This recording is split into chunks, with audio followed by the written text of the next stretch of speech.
The world knew him as the Prince of Darkness, a living legend who had defined heavy metal for generations.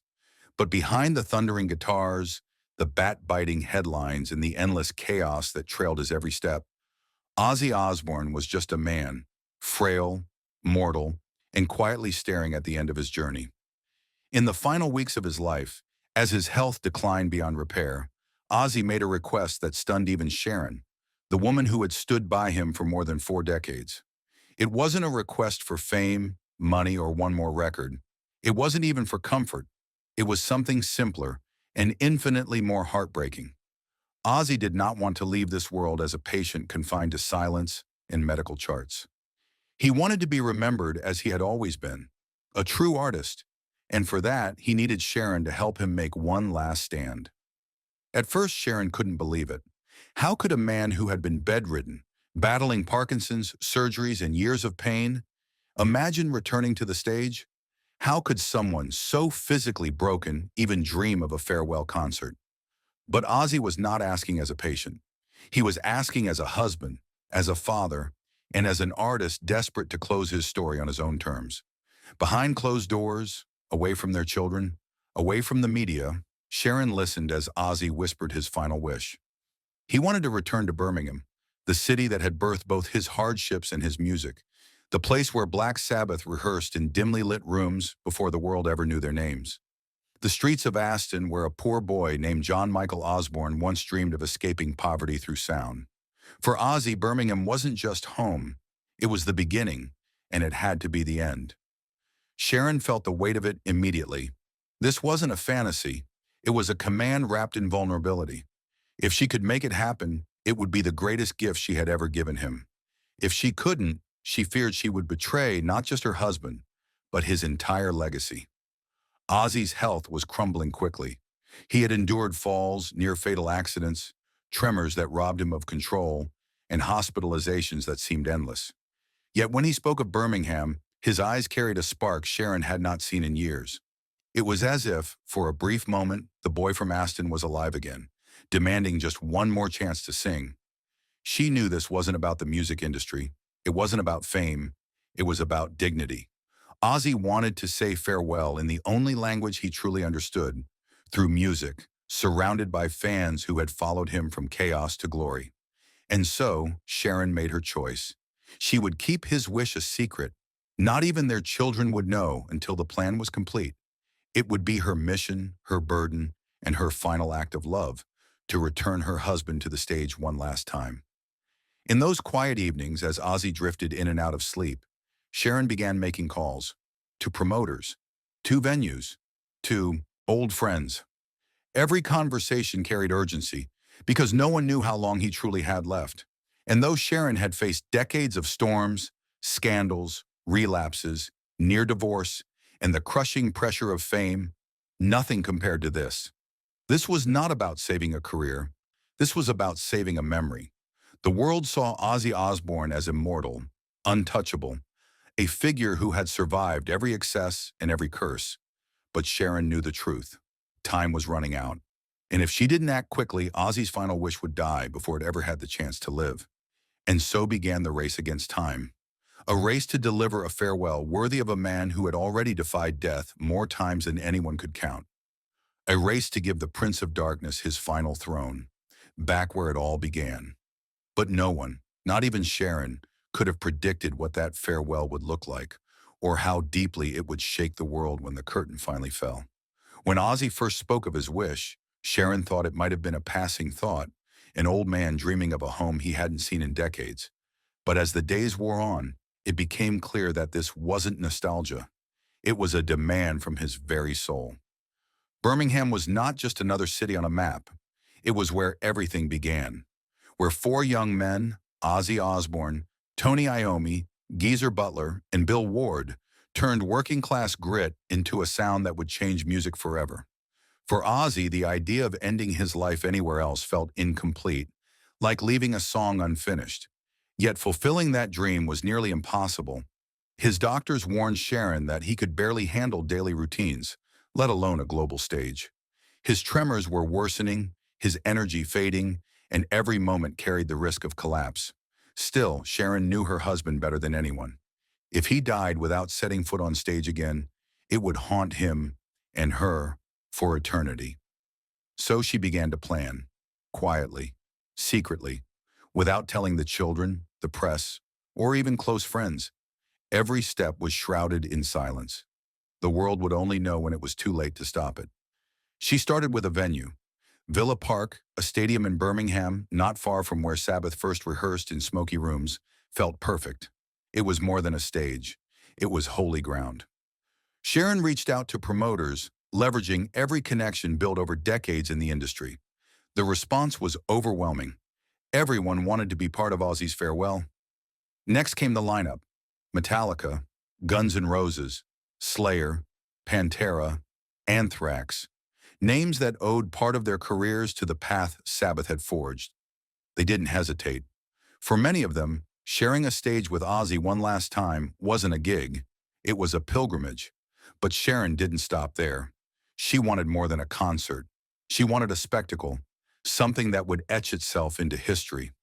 Plans were drawn for a rotating stage, a throne shaped like a bat, a 10-hour marathon of music that would be part festival, part funeral, and entirely unforgettable.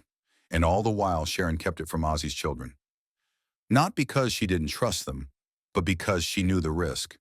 If word leaked too soon, critics would call it exploitation. Doctors might try to stop it. Even fans could react with panic at the idea of their idol pushing his broken body beyond its limits. The secrecy wasn't betrayal, it was protection. Each phone call, each meeting, each sleepless night was a gamble. Time was running short. Ozzy's body was deteriorating rapidly. Some days he couldn't rise from bed. On others, he managed only a few whispered words. But when Sharon mentioned Birmingham, a flicker of fire returned to his eyes. It was enough to keep her moving forward. When rehearsals began, Sharon took every precaution. Ozzy wasn't asked to run through entire sets, only fragments, only moments, just enough to remind him of who he was. She designed a special throne that would support him, allowing him to sit while still appearing regal, powerful, larger than life. He would not walk onto that stage as a patient. He would emerge as a king. In the shadows, their family sensed something was happening, though they didn't know what. Kelly, Jack, and the others noticed their mother's exhaustion, her long calls, her distracted glances, but Sharon remained silent. This was her burden alone, and she would carry it until the very last moment.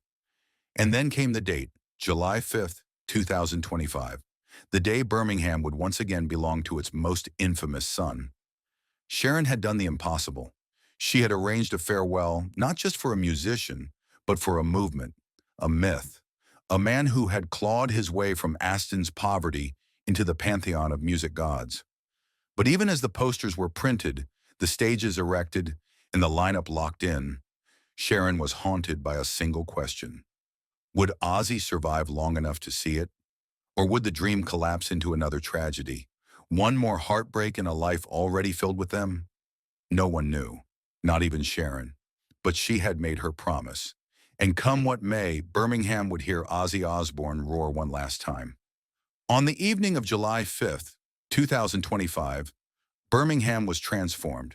Villa Park, the chosen ground for Ozzy Osbourne's last bow, stood like a cathedral of steel and light. Outside the stadium, thousands gathered without tickets, fans who simply wanted to be near him one last time. The air was thick with chants, tears, and the hum of expectation. Murals of Ozzy and Black Sabbath covered entire walls. The Black Sabbath bench overflowed with flowers, beer cans, candles, and handwritten notes. Aston, once just a working-class neighborhood, was now the beating heart of the music world. Inside, the atmosphere was unlike anything Birmingham had ever seen. 42,000 fans packed the stands. Millions more watched via live stream, turning the farewell into a global vigil. As the lights dimmed, a voice echoed through the stadium. Back to the beginning. The stage itself was a work of art. Built on a massive rotating platform, it allowed fans on every side to see Ozzy, no matter where they sat.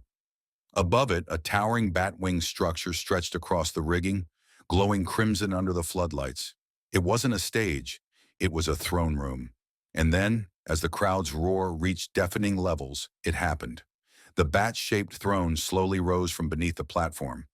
On it sat Ozzy Osbourne, frail, pale, but burning with the same wild-eyed fire that had carried him for half a century. His eyes shone. His voice cracked but did not break. The Prince of Darkness had returned home. The opening chords of War Pigs ripped through the night. The sound wasn't just music. It was a war cry, a final declaration that Ozzy Osbourne would not be defined by illness or silence. Tony Iommi stood beside him, guitar blazing, completing a reunion fans had begged for over 2 decades. When Ozzy sang the first lines, the stadium erupted. Tens of thousands of voices rose with his, drowning out the tremors in his body, lifting him higher than any medicine ever could. Song after song followed. Iron Man, Paranoid, the classics that had once terrified parents and electrified youth. Each note carried the weight of history. Each lyric became a goodbye. Then came his solo set. Seated on his throne, clutching the microphone like a lifeline, Ozzy whispered into the crowd, "I have been bedridden for 6 years.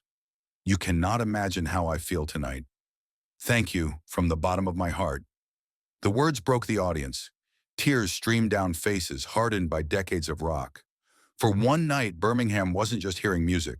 It was watching a man fulfill his dying wish. Crazy Train came next, his anthem of chaos, his eternal ride into the unknown. And then the song that broke even Sharon, "Mama, I'm Coming Home." As he sang those words, looking directly at his wife in the wings, it was as if time itself froze. Sharon clutched her chest, tears running freely. This wasn't just a performance. It was a confession, a farewell. Guest artists joined throughout the night. Metallica thundered through tributes. Guns N' Roses roared in honor. Slayer and Pantera brought ferocity. Anthrax joined in a supergroup jam that turned the stage into a battlefield of legends. For 10 straight hours, Villa Park lived and breathed nothing but Ozzy Osbourne. Outside the stadium, fans created their own festival. Screens broadcast the show to crowds gathered in parks and streets. Families, bikers, teenagers, and aging fans who had followed him since the 1970s all stood together, swaying, crying, shouting. It wasn't just a concert, it was communion.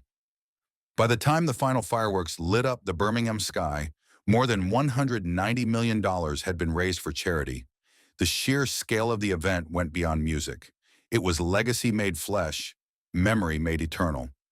And yet, behind the curtain, Sharon knew the truth. Every minute had been a gamble. Ozzy was exhausted, trembling, leaning on every ounce of strength left in his failing body. But he had done it. He had fulfilled his last wish. When the night ended, Sharon whispered to herself through tears, "I kept my promise." No one in that stadium knew how close they were to the end. In just a matter of days, the Prince of Darkness would fall silent forever. But on that night, under the blazing lights of Villa Park, Ozzy Osbourne wasn't a patient, wasn't a man broken by disease. He was a king taking his throne for the last time, roaring into the night, giving the world a farewell unlike anything music had ever seen. 17 days after the thunder of Villa Park, silence fell. On a warm July morning, in the quiet of his home, Ozzy Osbourne, the man who had survived decades of chaos, addiction, and accidents, took his final breath. He was 76 years old.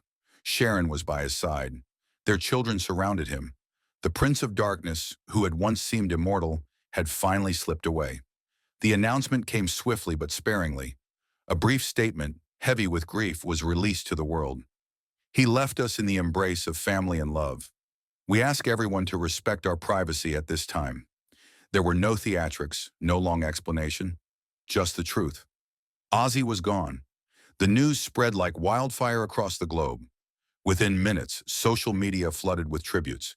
Rock stations interrupted programming to play Crazy Train in full.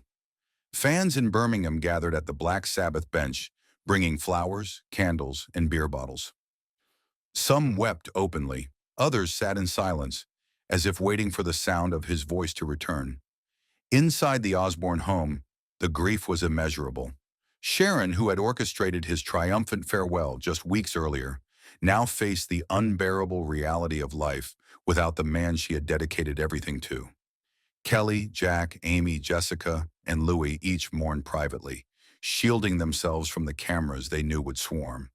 This wasn't just the loss of a rock icon, it was the loss of a father, a husband, the anchor of a family bound by love and storms alike. And yet for Sharon, there was a measure of solace. She had kept her promise. Ozzy had not died a patient. He had not faded away in silence.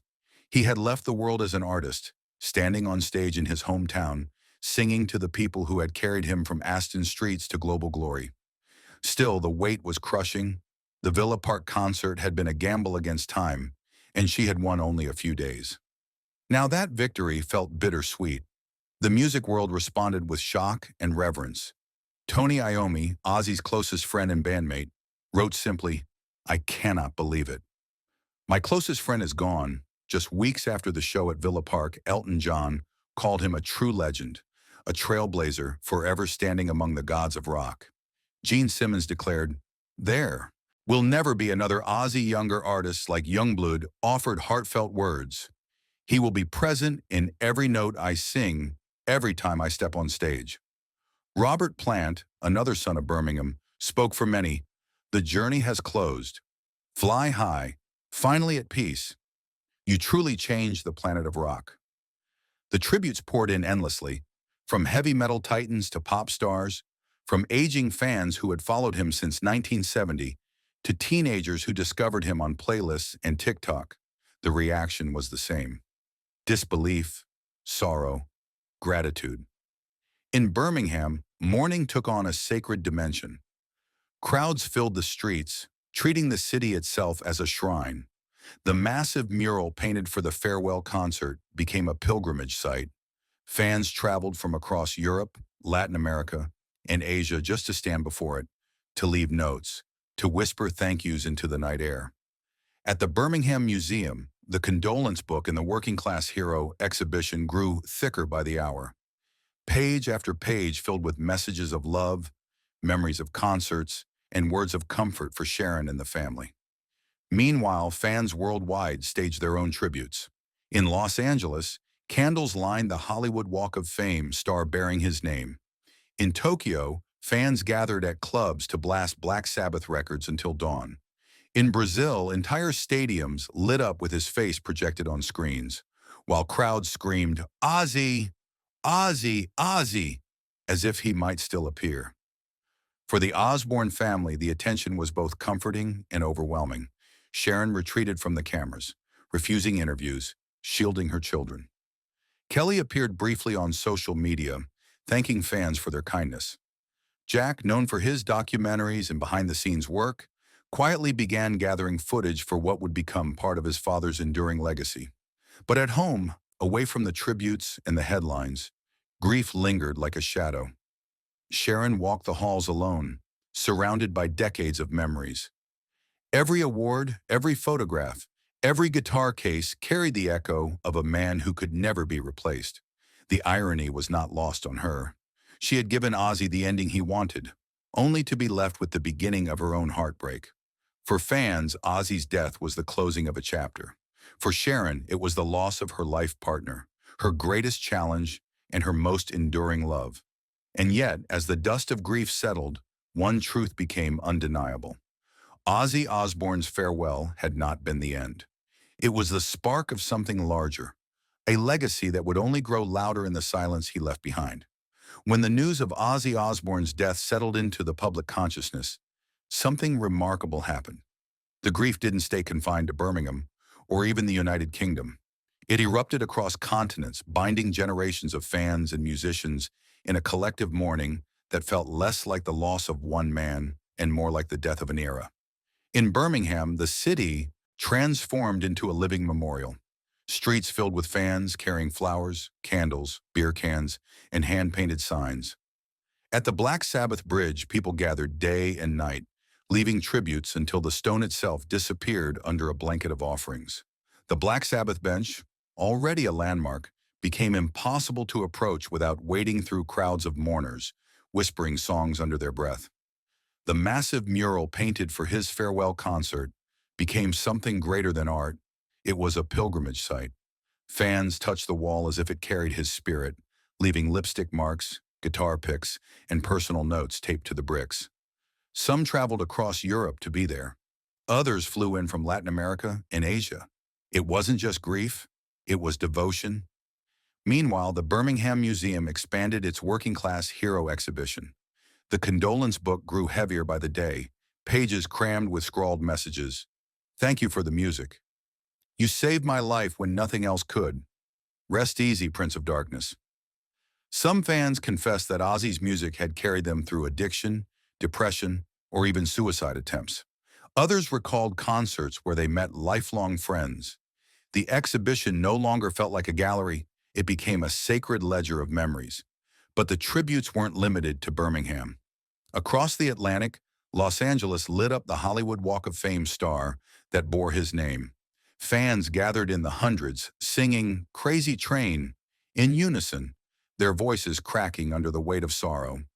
In New York, radio stations cleared entire schedules to broadcast Sabbath's debut album from start to finish, calling it the soundtrack of rebellion.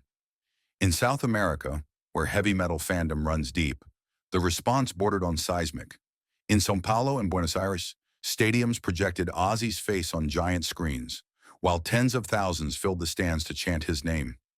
In Mexico City, mariachis played Sabbath riffs on trumpets and violins, a surreal but heartfelt gesture of cultural fusion. In Tokyo, fans organized all-night vigils at rock clubs, playing Ozzy's solo records in full, followed by karaoke tributes that lasted until dawn. In Australia, pubs blasted "No More Tears" on repeat, patrons raising their glasses in synchronized toasts. In Russia, metalheads gathered at makeshift shrines, holding candles despite government crackdowns on public assembly. Everywhere from Europe to Africa, the message was the same. Ozzy's music had belonged to the world, and the world wasn't ready to let go. The response from the music industry was equally profound. Heavy metal's greats poured out their hearts. Metallica called him the foundation we stand on. Guns N' Roses. Axl Rose admitted, "Without Ozzy, I'm not sure I'd even be here." Bruce Dickinson of Iron Maiden declared, "Ozzy didn't just sing heavy metal, he was heavy metal." Younger artists spoke too, bridging the generational divide. Billie Eilish, who had often cited Ozzy as an influence, told fans, "He taught us that weirdness was power." Post Malone, who had collaborated with him late in life, posted a tearful video whispering, "I can't believe he's gone. He was the coolest man alive." The tributes weren't only musical. Political leaders, cultural figures, even athletes chimed in. The mayor of Birmingham announced plans to rename part of Aston after him, declaring Ozzy the city's greatest son. Sports teams across England held moments of silence before matches. In Brazil, soccer crowds erupted into chants of "Ozzy, Ozzy" during halftime. Social media became a digital shrine. Hashtags like #FarewellOzzy and #Prince of Darkness trended worldwide for weeks. TikTok filled with videos of fans sharing stories of their first concerts, their first vinyl records, or the ways Ozzy's music had shaped their identities. Instagram flooded with black and white photos of Ozzy through the decades, often paired with simple captions. "Thank you." The sheer diversity of tributes proved one thing. Ozzy wasn't just a musician. He was a cultural force that transcended genre, generation, and geography. From gritty pubs to royal palaces, from bikers to bankers, from outcasts to celebrities, everyone had a piece of him lodged in their memory. And through it all, Sharon watched quietly. She rarely appeared in public in those early weeks, but those who knew her said she was deeply moved by the outpouring.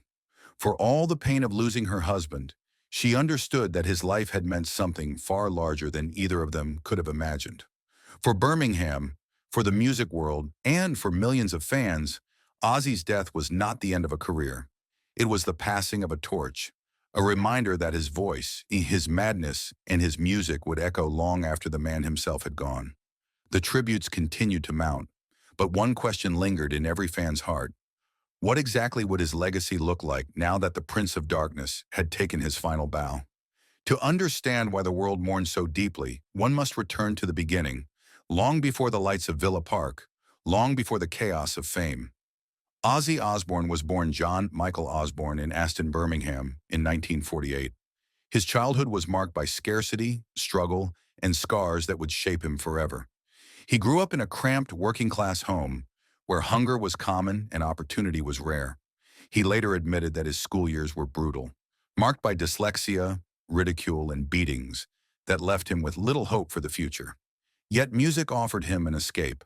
In 1968, Ozzy joined forces with Tony Iommi, Geezer Butler, and Bill Ward. They first called themselves the Polka Talk Blues Band, later simply Earth, before settling on a name that would alter music history: Black Sabbath. The sound they created was unlike anything the world had heard before. Dark, heavy, and menacing, it captured the anxieties of post-war Britain. Their debut album, Black Sabbath, 1970, followed swiftly by Paranoid and Master of Reality, became the foundation of heavy metal. While critics initially dismissed the band as noise, fans heard something else: truth, a voice that matched the chaos of the times. Ozzy's vocals became the spine of this new sound. Haunting yet soulful, his voice turned simple riffs into anthems that spoke of war, madness, and survival. Songs like Paranoid, Iron Man, and War Pigs weren't just music. They were rebellion carved into vinyl. But fame came with demons. By the late 1970s, Ozzy's spiraling drug and alcohol abuse reached a breaking point. In 1979, he was fired from Black Sabbath. For many, it looked like the end. Yet in the ashes of failure, Ozzy found resurrection. With Sharon Osbourne, who would later become his wife, at his side, he launched a solo career in 1980. His debut album, Blizzard of Oz, introduced the world to Crazy Train and Mr. Crowley Against All Odds. Ozzy not only survived his exile from Sabbath, but thrived, reinventing himself as a solo force. Across the 1980s and 1990s, he delivered albums that would become classics: Diary of a Madman, Bark at the Moon, The Ultimate Sin, No More Tears. His live performances were chaotic, theatrical, unforgettable. And though the excesses nearly killed him multiple times, the chaos only deepened his myth. Who else could bite the head off a bat on stage in 1982 and still emerge as a hero?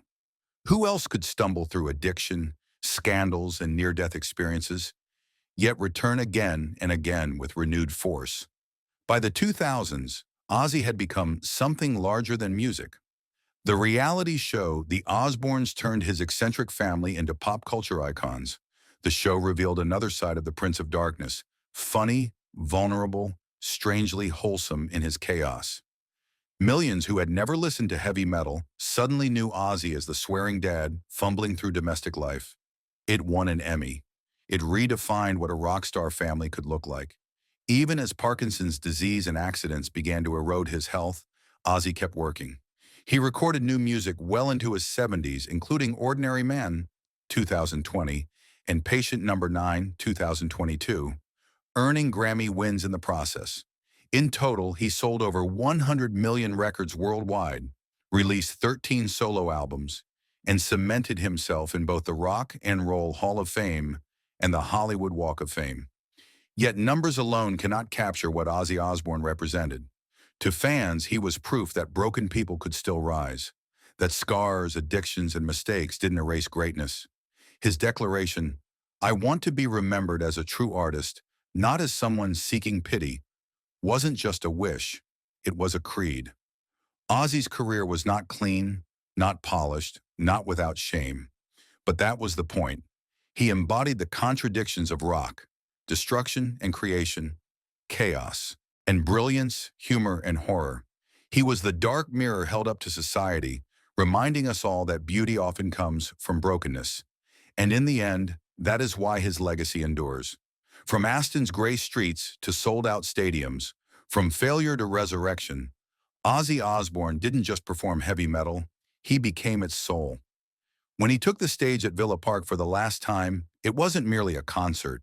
It was a summation of everything he had lived, everything he had fought for, and everything he had endured. His entire career condensed into one final roar, one last chance to remind the world: the Prince of Darkness never truly dies. Every legend has an anchor, For Ozzy Osbourne, that anchor was Sharon. Their story was not smooth or simple. It was forged in chaos, scarred by betrayals and nearly shattered by addiction. Yet it endured, becoming the defining force of his life and the reason he was able to stand one last time on that stage in Birmingham. Sharon first entered Ozzy's life as the daughter of Don Arden, the ruthless manager who guided Black Sabbath in their early years. When Ozzy was dismissed from the band in 1979, abandoned in a haze of drugs and despair, it was Sharon who saw something left to save. She believed in him when almost no one else did. She pushed him to restart, to risk everything on a solo career. Without her, there may never have been a Blizzard of Oz or a Crazy Train.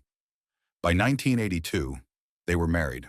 Their partnership was more than personal. It was professional, spiritual, and relentless. Sharon managed every aspect of his career, negotiating record deals, building tours, and shielding him from predators in the industry. She was not simply his wife. She was his guardian. But their marriage was anything but easy. Ozzy himself admitted to repeated infidelities, violent outbursts, and relapses into addiction. In 1989, under the influence of alcohol and drugs, he even attacked Sharon in a blackout rage, an incident that nearly ended everything. Yet Sharon refused to let him go. She stayed, forgave, and forced him back toward the light. Their bond was tested again in 2003, when Ozzy nearly died in a quad bike accident that left him with broken bones and months of painful recovery. Sharon never left his side. Their children, Amy, Kelly, and Jack, grew up in the shadow of chaos but also under the shelter of Sharon's determination. The world glimpsed their strange, messy, and oddly loving family through the Osbournes reality show from 2002 to 2005. What could have been a disaster turned into a phenomenon. Viewers expected dysfunction. What they found was humor, vulnerability, in a family that, despite constant shouting and swearing, was deeply united. The show won an Emmy and cemented the Osbournes as pop culture icons. Through television, millions saw what Sharon had always known. Behind the Prince of Darkness was a fragile man who adored his wife and children. The true test, however, came with Ozzy's Parkinson's diagnosis in 2003.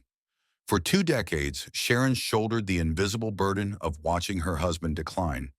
After a devastating fall in 2019, followed by major surgeries in 2022 and 2023, Ozzy was left bedridden for long stretches of time. Sharon became his caretaker, advocate, and voice. Every doctor's appointment, every medical decision, every moment of pain passed through her hands. She once told the press, "I am not doing this out of obligation. I am doing it because this is what Ozzy deserves from his family." It was Sharon who conceived of the bat-shaped throne that allowed him to perform in Birmingham, and Sharon who coordinated the entire farewell concert. She knew that his final wish was not just a dream, it was his dignity, and so she risked everything to give it to him. Their love was not a fairy tale. It was war, battled against addiction, fame, scandal, and disease. But through every collapse, Sharon stood firm. In interviews, Ozzy often said he didn't know why she stayed. The truth was simple. Sharon understood that his brilliance and his madness could not be separated. She chose both. When Ozzy sang "Mama, I'm Coming Home" to her at Villa Park, tears streaming down his face, it was more than a performance. It was his confession of gratitude, his acknowledgement that without Sharon, he never would have survived long enough to say goodbye. And when he finally passed, it was Sharon who carried the heaviest burden. She had orchestrated his farewell, knowing that it would also be her greatest wound. She had given him the ending he wanted but was left to walk forward alone. Their story is not one of perfection, it is one of endurance. And it proves that love is not about avoiding storms, but surviving them. For Sharon and Ozzy, every battle, every betrayal, every moment of forgiveness built a bond stronger than fame, stronger than disease, stronger even than death. When the history of Ozzy Osbourne is told, the music will take center stage. But behind every note, every scream, every comeback, one figure will remain in the shadows, holding it all together. Sharon, the partner, the manager, the wife, who turned chaos into legend and carried him to his final bow. After the thunder of Villa Park faded and the tribute subsided, the Osbourne family withdrew into silence. Cameras lingered, journalists speculated, but Sharon and her children refused to feed the spectacle. They had given the world one final show, one final glimpse of the Prince of Darkness. Now they needed to grieve. For Sharon, the days after Ozzy's passing were heavy with memories. She carried the weight of every decision she had made, the secrecy of the farewell, the throne, the rotating stage, the lineup of legends. She replayed it all in her mind, wondering if she could have done more, if she could have bought him just a little more time. But she knew the truth. She had fulfilled the greatest promise of her life. Still, the void was immeasurable. Ozzy had been her partner in chaos, her burden, her joy, her war. Now she walked through rooms that felt too large, halls that echoed with silence. The man who had once filled every space with laughter, cursing, and music was gone. Yet outside, the world kept his flame alive. Birmingham continued to honor its son. Murals, exhibitions, and festivals turned the city into a permanent shrine. The Back to the Beginning documentary was set for release in 2026, ensuring that future generations would witness the concert that became his final bow. Across the globe, tribute bands, fan projects, and community events sprang up in his name. Ozzy had become more than a man. He was a movement. Jack Osbourne began working quietly on projects to preserve his father's story, while Kelly stepped forward in media appearances, carrying her father's influence into a new era. The younger Osbournes, though quieter, stood beside Sharon, determined to protect the image of the man they loved from exploitation. But for Sharon, the mission was larger than family. She spearheaded community projects in Birmingham, expanding the Working Class Hero exhibition, supporting murals and public art, and turning the Black Sabbath bench and bridge into permanent memorials. Each act was a declaration. Ozzy's legacy belonged not just to his family, but to the people. And in that, she found strength. For while the pain of loss never left, the knowledge that her husband's story had become eternal gave her a reason to continue. Looking back, Ozzy's journey defied logic. From the poverty of Aston to the chaos of fame, from addiction and scandal to Grammy wins, from being fired to becoming immortal, his life was a testament to resilience. He had been mocked, written off, and left for dead more times than anyone could count. Yet he always rose again, scarred but unbroken. That is why his story resonates. Not because it was perfect, but because it was flawed. He embodied what it meant to fall and rise, to hurt and heal, to scream against the weight of the world. His music wasn't polished, it was raw, jagged, and honest. And that honesty gave millions the courage to keep fighting through their own darkness. For Sharon, that is the legacy she protects. Not the scandals, not the chaos, but the man who, against all odds, turned pain into power and left a soundtrack for the broken and the brave. When Ozzy once declared, "I want to be remembered as a true artist, not as a patient," he set the terms of his own immortality. And thanks to Sharon, he got exactly that. Today, his voice still echoes. In the growl of Paranoid, the anthem of Crazy Train, the tenderness of Mama, I'm Coming Home. His music is etched into the DNA of heavy metal, woven into the lives of millions, and cemented in the history of Birmingham. The Prince of Darkness has fallen, but his legend has not. It roars every time a guitar riff shakes the walls, every time a fan raises a fist, every time someone finds strength in the chaos. For the Osbourne family, life will never be the same. For Sharon, the silence will always be deafening. But in that silence lies the greatest truth of all. Ozzy Osbourne did not leave quietly. He left exactly as he wished, on stage, as an artist with the world watching. And though his final bow has been taken, the curtain will never truly fall. Because legends do not die. They echo. They burn. They live forever. So when the lights dim and the world feels empty, listen closely. Somewhere in the distance, the voice of Ozzy Osbourne still screams into the night, and it always will. If this story moved you, share your thoughts in the comments below. Tell us what Ozzy meant to you, which song carried you through hard times, and how you'll remember him. Don't forget to subscribe to our channel for more stories of music's greatest legends. Share this video with fellow fans so the spirit of Ozzy Osbourne never fades. Because in the end, legends don't vanish. They remain immortal, unforgettable, and forever part of us.